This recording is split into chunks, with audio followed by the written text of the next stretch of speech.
ijambo ryayo, nongeye kukuramutsa mu izina rya Yesu. Uyu ni umwanya udasanzwe wo kwiga ijambo ry'Imana. Njyewe ndi Musoni Flavie. Reka mfatanye nawe gusenga. Witeka Mana nziza, izina ryawe rihabwe icyubahiro. Mwami Yesu, wowe wabanye natwe ukaducungura, kandi wowe ugiye kugaruka vuba bidatinze.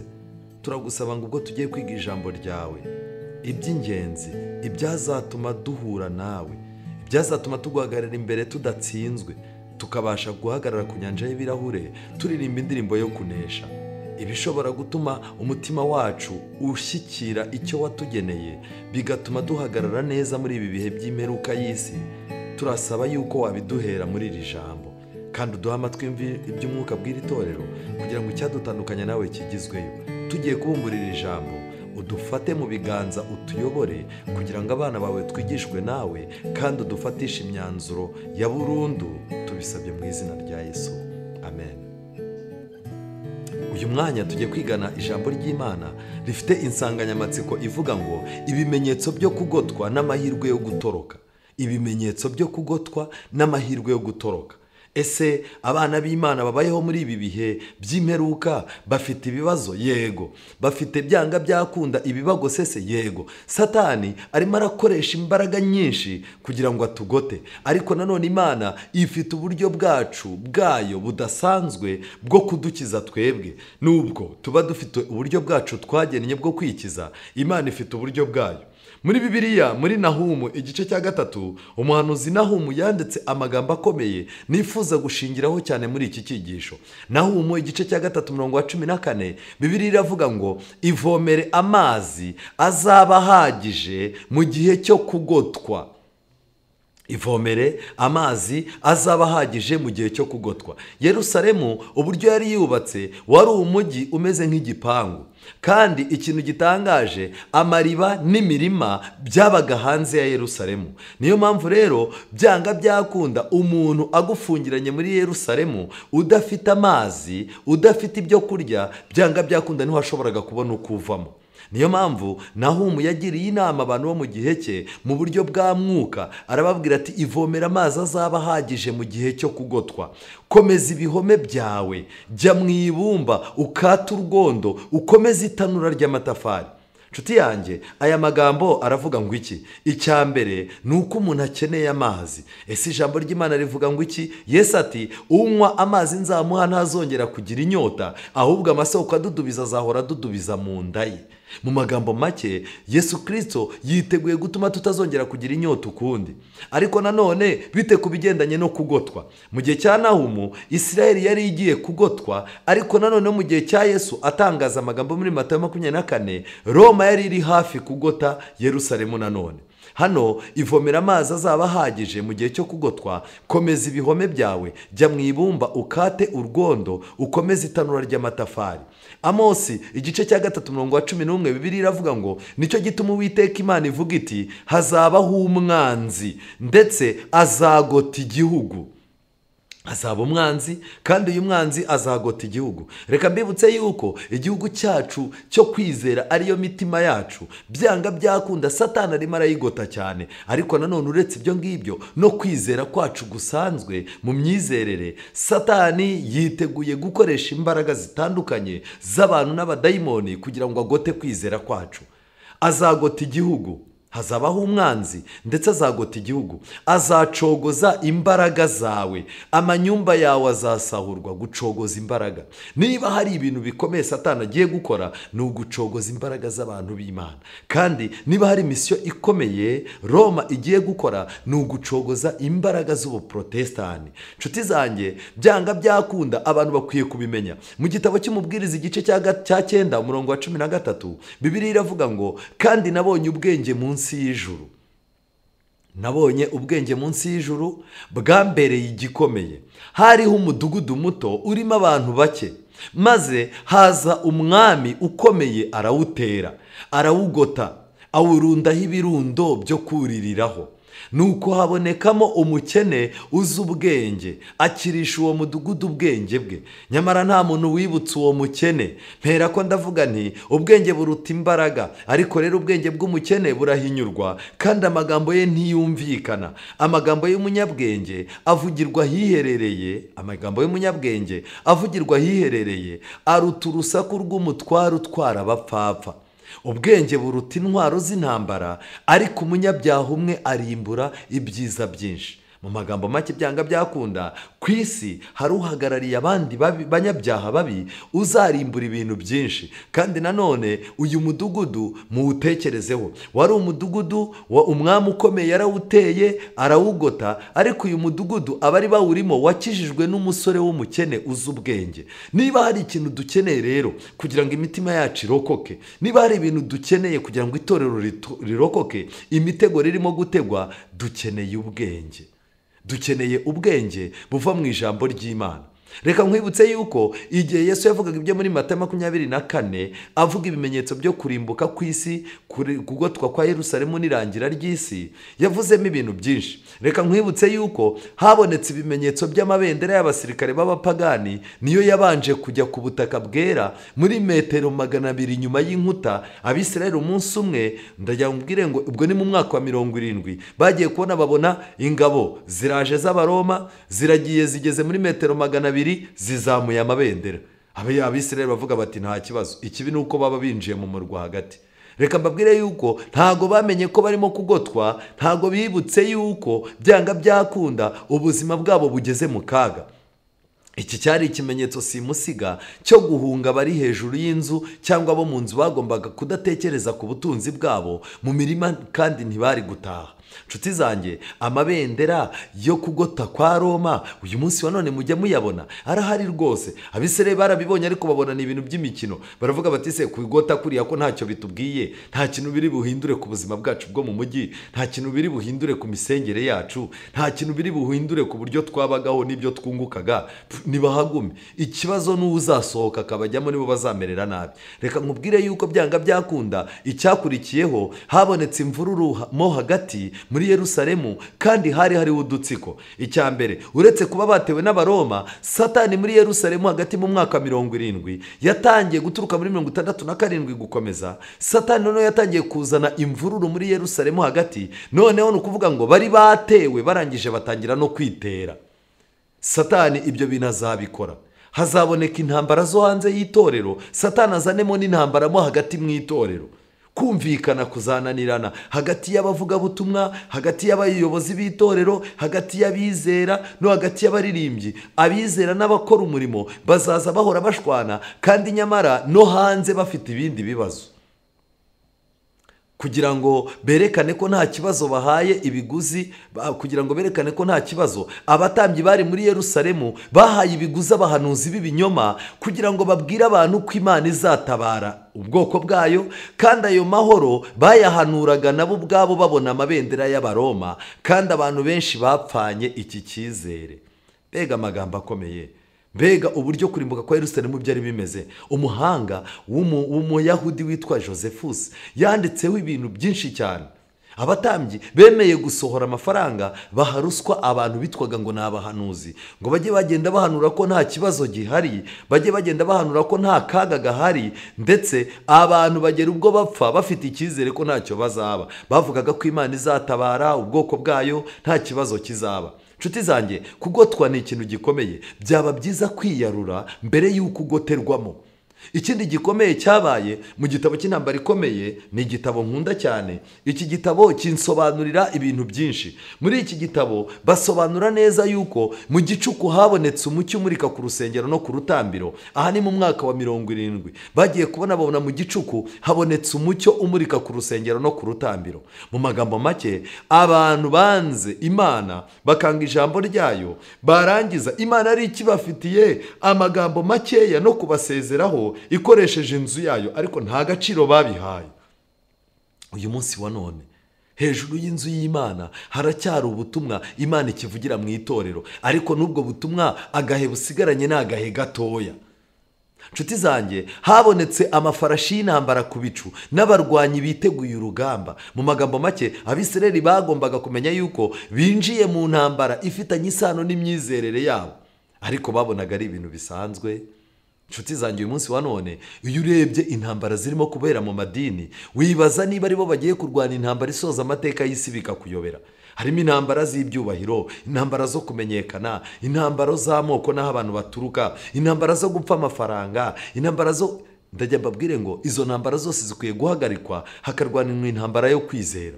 Muri Yerusalemu bagiye babona nyuma y'uko abatambyi bahagaritswe bari baradoze umwenda basubizaho ubutambyi, abo bumvise amajwi adasanzwe avuga ngo tuve hano. Abatambyi bongeye gukora ikosa ryo guhisha ibyo babonye. Bari barabanje bakora ikosa, badoda umwenda Kristo yarawutabuye. Noneho nyuma yaho bagize nanone andi mahirwe, ijwi riraza riravuga ngo tuve hano, tuve hano, ikabodi, ikabodi. Ariko iri jwi bakomeje kurihisha abantu. Abatambyi bari babizi ko Imana irimo kubereka yuko ibihe by'akaga bigeze, ariko ikibazo bakomeje guhumuriza abantu ko nta kibazo kizaba. Josephus yanditse yuko abatambyi bahungiye mu cyumba kimwe kugeza igihe abantu bandi bapfuye, abatambyi barikingirana, ariko byarangiye nabo bitoyemo umwe arabasogota. Ndagira mbabwire ngo iki kintu kirakomeye cyane. Abanyamadini biteguye guhisha abayoboke babo aho amakuru y'iby'agakiza ageze. Imbabazi zigiye kurangira ku bantu, ariko abanyamadini ntibashobora kubyerura. Nshuti zanjye, urugi rwakingwaga n'abagabo 20 rwabaga iburasirazuba rwarakingutse mu gicuku, nta muntu rukinguye. Kuki uru rugi rw'iburasirazuba ari rwo rwakingutse? Reka nkwibutse yuko mu buturo bwera habaga umuryango umwe wonyine, kandi uwo muryango w'ubuturo bwera wabaga iburasirazuba. Uyu muryango washushanyaga iki? Yesu yaravuze ngo ni ngerembo, udaciye muri njye agaca ahandi ni umujura n'umunyazi.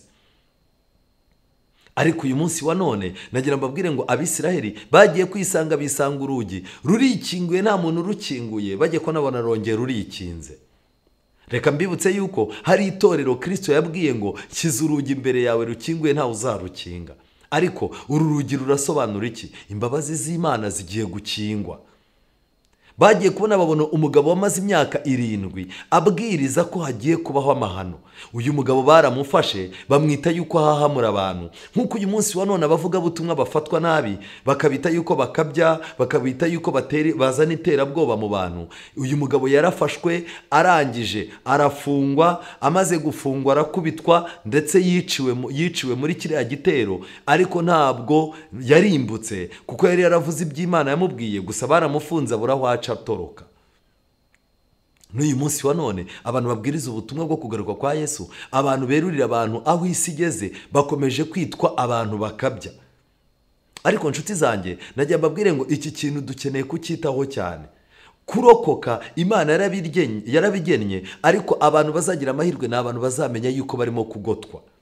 Muri iki gitabo cyitwa Intambara Ikomeye, paje ya 26 baranditse ngo abasirikare b'Abanyaroma bari bayobowe na Sestius bamaze kugota umujyi, bagize batyo bava mu birindiro byabo mu buryo butunguranye, mu gihe ahubwo cyari igihe cyiza cyo guhita bagaba igitero. Igihe uwo mugaba w'ingabo z'Abanyaroma yakuraga ingabo ze mu birindiro byazo, kandi nta mpamvu na ntoya yari bimuteye yagaragaraga, abari bagotewe mu mujyi bari bamaze kwiheba, babona ko kwihagaragaho kwabo ntacyo kuzabagezaho.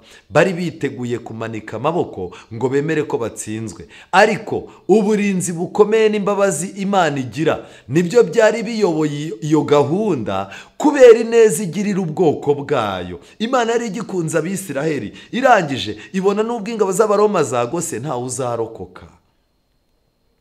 Kubw'urukundo rw'Imana n'uburinzi bwayo bukomeye, Imana yagennye amahirwe kugira ngo abigeze kumva inyigisho za Yesu babone uko basohoka.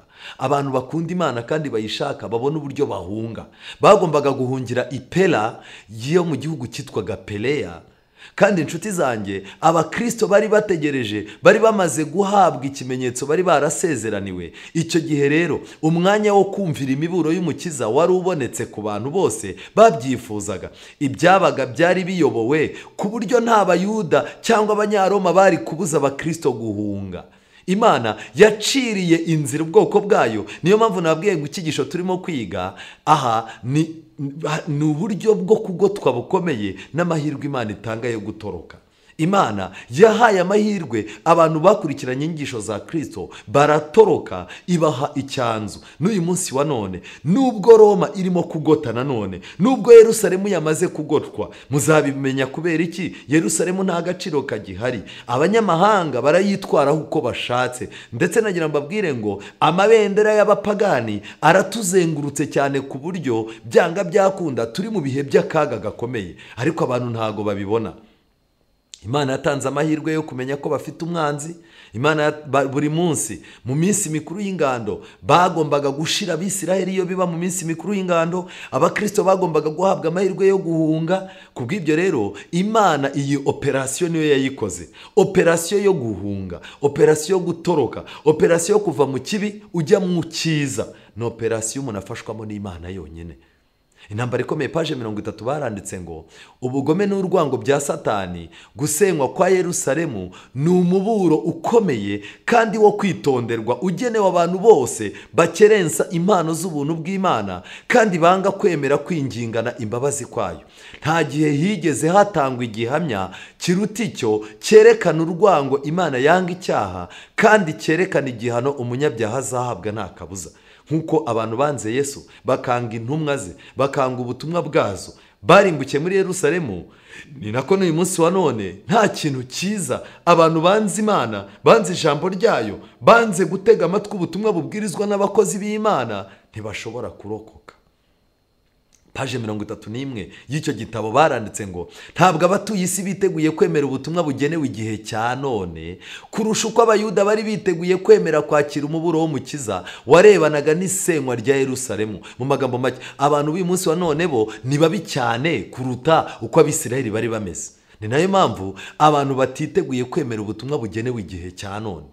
Ubu ni ubutumwa bubwira abantu yuko inyamaswa n'igishushanyo cyayo bigiye gushyirwa ahagaragara. Ni ubutumwa bwerurira abantu yuko amadini yayobye yataye ijambo ry'Imana ahinduka Babuloni. Ni ubutumwa bwerekana yuko abayobozi b'amadini bakinga ibikarito mu maso abayoboke babo ntibamenye aho ibihe bigeze. Ubu butumwa ni ubutumwa bubwira umunyabyaha ko nta handi agakiza yakabonera uretse muri Yesu Kristo, aribwo butumwa bwo gutsindishizwa n'ubuntu bwo kwizera. Ubu butumwa ni ububwira abantu yuko amategeko y'Imana kura abantu mu bubata agatuma baba mu mudendezo, kandi amategeko y'Imana ariyo atuma abantu bahagarara mu rwego Imana ibashakaho. Ubu butumwa rero nyamuneka nagira mbabwire ngo mwitonde kandi mubuhe agaciro. Mu gitabo cy'ibyaduka byo minsi y'imperuka akagingo ka 425 baranditse ngo igihe ntikigitinze cyane, aho kimwe n'abigishwa ba mbere tuzahatirwa gushaka ubuhungiro ahitaruye hataba abantu. Vuba bidatinze ibintu bigiye kwivangura. Nk'uko ubwo ingabo z'Abaroma zagotaga Yerusalemu byabaye ikimenyetso cyo guhunga ku bakristo b'i Yudeya, niko ibyo kwifatanya kwa leta y'igihugu cyacu n'ubupapa binyuze mu iteka rihatira abantu kuruhuka isabato y'ubupapa natwe bizatubera umuburo. Aya magambo yayavuze mu mwaka w'1885. Umwanditsi w'iki gitabo yayavugiye muri Amerika, arangije aravuga ati niko ibyo kwifatanya kwa leta y'igihugu cyacu n'ubupapa binyuze mu iteka rihatira abantu kuruhuka isabato y'ubupapa natwe bizatubera umuburo. Magambo make, umuburo wacu byanga byakunda, gahunda y'itegeko ry'icyumweru no gushyirwa mu bikorwa kwaryo bikwiye gukurikiranwa cyane, abantu b'Imana bakagenzura bakamenya amakuru bafite. Ubwo noneho nibwo igihe kizaba gisohoye. Aya magambo aratangaje cyane. Ubwo noneho nibwo igihe kizaba gisohoye ngo dusohoke mu mijyi minini mbere yo gusohoka no mu birorero bitoya ngo duhungire kure hagati mu misozi. Mu magambo make, abana b'Imana, itegeko ry'icyumweru niriba ririmo gushyirwa mu bikorwa, leta zo mu isi zirimo kugenda zisinyana rwihishwa n'ubupapa, abana b'Imana bagatangira kubona amategeko atangiye kugenda afunga inzira cyane cyane inzira yo kuruhuka isabato. Abana b'Imana bagahamagarirwa kwerekera ku bubasha bw'ubupapa. Imitimanama yacu ikabuzwa gutekereza kugira ngo dutekereze iby'ubuzima nk'uko leta z'isi zibishaka. abantu b'Imana ba mbere bazasohoka mu mijyi minini, nibarangiza bitegure kwinjira mu mijyi mito. Ariko iyo mijyi mito yayo noneho itegeko ry'icyumweru niritangazwa ku mugaragaro, abana b'Imana bazakuva muri iyo mijyi mitoya no mu birorero, nibarangiza bahungire kure mu misozi, aho bazabasha gukomeza kubaha Imana nk'uko ijambo ry'Imana ribivuga.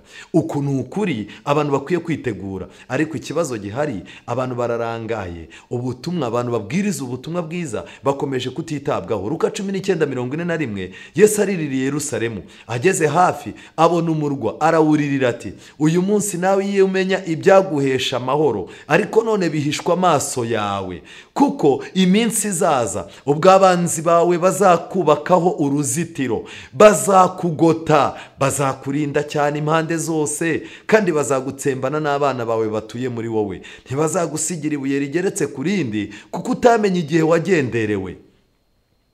Yerusalemu Kristo yarayigendereye, ntibabimenya. Batabimenye, batamenye ko Kristo yabagendereye, bari biteguye kwakira ingaruka ziva muri ibyo.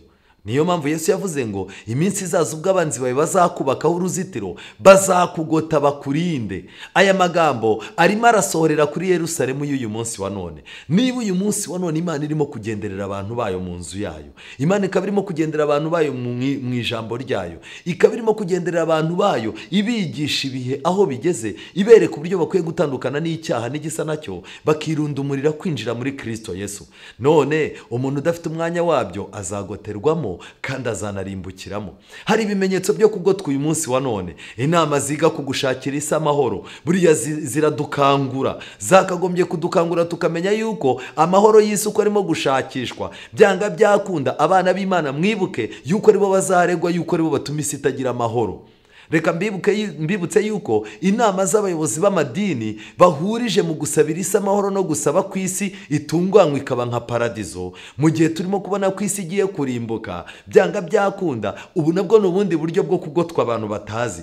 Imyigaragambyo y'abaturage barakaye, bari mu muhanda, barimo kwigaragambya batwika amamodoka, batwika iki. Mu by'ukuri mu minsi izaza aba baturage Satani arimo arabatoza, mu minsi izaza azabahindurira impamvu uburakari bari bafite abo babugumane. Bazabwirwa yuko abantu b'Imana aribo batuma isi ibihura n'ibibazo, ihura n'akaga, ibintu ntibigende neza.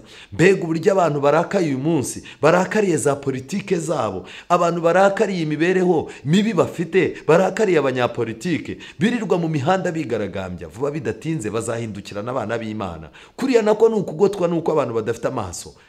Impinduramatwara uyu munsi wa none, hari impinduka z'inzego zose, impinduka mu by'ubuzima, impinduka mu by'uburinganire, impinduka mu by'umuryango, amategeko arimo aravugururwa y'ubukungu, amategeko y'umudendezo wa muntu arimo aravugururwa, ubuvuzi, uburezi, iyobokamana, ibi byose birimo biravugururwa, kandi byanga byakunda ni ikimenyetso cyo kugotwa.